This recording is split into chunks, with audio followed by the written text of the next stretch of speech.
Hello students, on last time we have studied about fractions and their types. The first one is proper fraction, उचित भिन्न, जिसमें जो numerator होता है वो न्यूमरेटर डिनोमिनेटर से छोटा होता है, n is less than d. The second one is improper fraction, अनुचित भिन्न, इसमें जो न्यूमरेटर होता है वो डिनोमिनेटर से बड़ा होता है. और जो मिश्र भिन्न है मिक्स्ड फ्रैक्शन में ए फुल पार्ट होता है एंड उसके साथ एक फ्रैक्शन भी होता है, फुल एंड ए फ्रैक्शन. यानी एक तो पूर्णांक होता है, पूर्ण संख्या होती है, और एक होता है फ्रैक्शन यानी भिन्न संख्या होती है. इनको पढ़ने के बाद में नेक्स्ट जो फ्रैक्शंस है वो है इक्विवेलेंट फ्रैक्शंस, यानी तुल्य भिन्न संख्याएं क्या होती है. इन तुल्य भिन्न संख्याओं को पढ़े. इसके लिए अपन एक उदाहरण लेते हैं, एक फ्रैक्शन लेते हैं 2/3. अब 2/3 के आप कई सारे अनंत इक्विवेलेंट फ्रैक्शंस निकाल सकते हैं. जैसे फर्स्ट वन इज 2/3 में डिनोमिनेटर और न्यूमरेटर में आपने 1/1 का क्या किया है, गुणा किया है. तो the first one is 2 into 1 and 3 into 1 and we get 2/3. तो 2/3 का जो फर्स्ट इक्विवेलेंट फ्रैक्शन है 2/3. नाउ द सेकंड इज 2/3 के न्यूमरेटर और डिनोमिनेटर में आपने 2/2 का गुणा किया है. So we get 2 into 2 by 3 into 2, 2 2s are 4 and 3 2s are 6. The third one is 2/3 into 3/3 is equal to 2 into 3, 3 into 3, and it is 6/9. And in the same way we can get another equivalent fraction of 2/3. It is all about equivalent fractions. We can get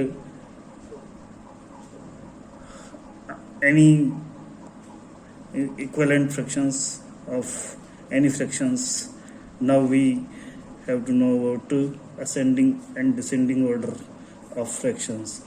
आरोही और अवरोही क्रम क्या होते हैं. आरोही और क्रम को पढ़ने के लिए आप क्या करेंगे, कोई भी फ्रैक्शन दे रखा है उस फ्रैक्शन के डिनोमिनेटर को आप सेम कर देंगे. जब डिनोमिनेटर को सेम करेंगे तो आपका जो न्यूमरेटर आ रहा है, जो न्यूमरेटर बड़ा होगा वो होगा ग्रेटर और जो छोटा होगा वो लेसर. यानी जो न्यूमरेटर बड़ा होगा वो बड़ी भिन्न होगी और जिसका न्यूमरेटर छोटा होगा वो छोटी फ्रैक्शन होगी. तो अपन एक उदाहरण लिया है यहाँ पे 1/2 और 1/3. इन दोनों में कौन बड़ा है और कौन छोटा है, इसको ज्ञात करने के लिए आप इस फ्रैक्शन 1/2 फ्रैक्शन में जो डिनोमिनेटर है उस डिनोमिनेटर को आप क्या करेंगे, सेम करेंगे. दोनों ही भिन्नों में 1/2 एंड 1/3 के डिनोमिनेटर को सेम करने के लिए आप क्या करेंगे, किसी ऐसे मल्टीपल का उपयोग करेंगे ताकि डिनोमिनेटर सेम हो जाए. तो 1/2 के डिनोमिनेटर और न्यूमरेटर में आपने 3/3 का गुणा किया. सेम 1/3 के न्यूमरेटर और डिनोमिनेटर में हमने 2/2 का मल्टीप्लिकेशन किया. तो दोनों में जो डिनोमिनेटर है वो क्या हो गया, 6 हो गया. Now it is 1 into 3 and 2 into 3 and 1 into 2 and 3 into 2. 1 into 3, 1 3s are 3 and 2 3s are 6. And in same way the other fraction is 1 2s are 2 and 3 2s are 6. Then we get the equivalent fractions of 1/2 and 1/3. 1/2's equivalent fraction is 3/6 and 1/3 equivalent fraction is 2/6. Here denominator is same in both the fractions. Now we come on numerator. Here it is 3 and here it is 2. Which is greater? 3 is greater than 2.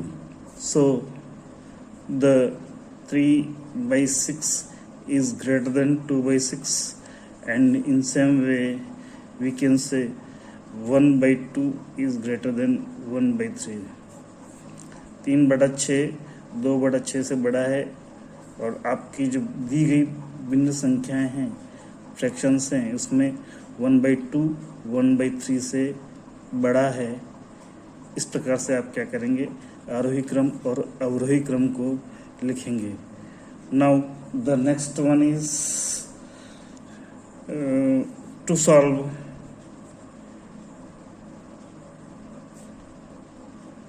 Mixed fractions. Now solving जो मिश्र भिन्न है, इन मिश्र भिन्न को आप किस प्रकार से हल करेंगे। Suppose that A mixed fraction is 2 1/4. Here 2 is full numbers, whole number, and 1/4 is fraction. So before solving it, we have to convert it into a simple fraction, and for converting simple fraction we have to multiply full and denominator, and then add numerator and divide by denominator, and it is 2 into 4, 2 4s are 8 plus 1/4, and it is 9/4. 9 का चौथाई, 9 का चौथाई भाग जो है वो क्या कहलाता है, 2 1/4 या 2 से 1/4, जिसको आप हिंदी में कहते हैं। इंग्लिश में 2 is full number and 1/4 is fraction. 2 and 1/4, 2 से 1/4। इस प्रकार से आप सबसे पहले मिश्र भिन्न को सरल भिन्न में बदलेंगे, और उसके बाद में आप जो भी सवाल है एडिशन के और